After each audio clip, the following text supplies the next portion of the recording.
এই দেখো কেটে ফেলেছি মাছটা। তো এই ছোটো ছোটো পার্শে মাছ নিয়ে এসেছিলো তোমাদের দাদা, যে টক করছি, একদম মাখা মাখা টক হবে। ছোটো ছোটো পার্শে মাছ, এই যে দেখেছো বন্ধুরা। এই যে এটা হচ্ছে ঝাল তরকারি করেছি, ভোলা মাছের বড়ি বেগুন আলু দিয়ে তরকারি করেছি। আর এটা হচ্ছে গিমা, আর এটা হচ্ছে নোটে শাকের তরকারি। গিমাটা হচ্ছে চিংড়ি দিয়ে করেছি, নোটে শাকটাই কিছুই দিইনি কারণ ছেলে খেতে খোঁজে না। আর হচ্ছে এটা ওই পার্শে মাছ ছোট ছোট, টমেটো দিয়ে আর ফুলকপি দিয়ে মাখা মাখা টক করেছি। এই যে মাখা মাখা টক একদম।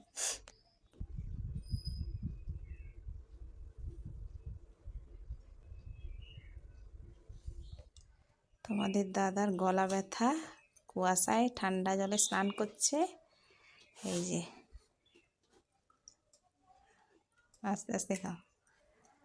ভাত, এই যে শাকের তরকারি, আর এটা গিমা, সেটা শাক, মাছের ঝাল বড়ি আলু বেগুন দিয়ে, আর পার্শে মাছের টক।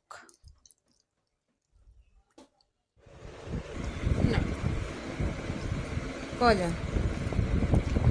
এই যে আমার ছেলে স্কুল থেকে এসে এই যে খাচ্ছে।